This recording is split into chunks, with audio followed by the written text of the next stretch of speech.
A Song of Ice and Fire author George R. Martin addresses the latest cast news for the next Game of Thrones spin-off, A Knight of the Seven Kingdoms, The Hedge Knight. The series will be based on Martin's novella trilogy, which takes place in the fantasy world of his epic fantasy series. The series recently found its leads in the form of Peter Claffey, a former rugby player who will play Ser Duncan the Tall, also known as Dunk, and Dexter Sol Ansel, a child actor who will play King Aegon V Targaryen, Egg. Days after the casting announcements of Dunk and Egg, Martin took to Not a blog and reflected on the 2A Knight of the Seven Kingdoms, The Hedge Knight leads. He kept his thoughts brief, but he wrote that Claffey was simply tall. He admitted that the actor is not as tall as Ser Duncan, but the author is confident that movie magic will make the deficit unnoticeable.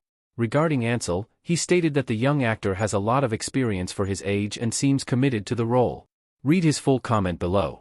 Martin was, for the most part, involved with the Game of Thrones series. He served as an executive producer and even wrote 4 episodes for the hit fantasy series. Toward the end, the last 4 seasons, however, Martin was reportedly kept out of the loop and didn't know why.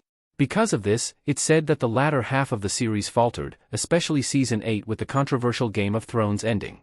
During the development of House of the Dragon, another prequel series based on one of Martin's books, Fire and Blood, co-showrunner Ryan Condal avoided that mistake and leaned on the author's expertise. As a result, House of the Dragon oozes with the presence of Martin as the prequel show has received immense critical reception.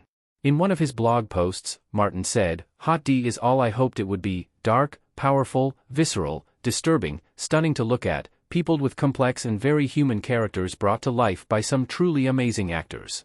Currently, Martin is credited as an executive producer on A Knight of the Seven Kingdoms, The Hedge Knight. Martin's praise for the casting is already a good sign for the upcoming prequel show, emphasizing his involvement in ensuring it reaches the quality of early Game of Thrones seasons and House of the Dragon.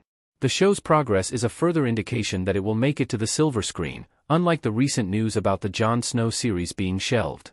However, it's clear the success would require Martin's support and creative input, as the Game of Thrones franchise seems to fare better when he's on board.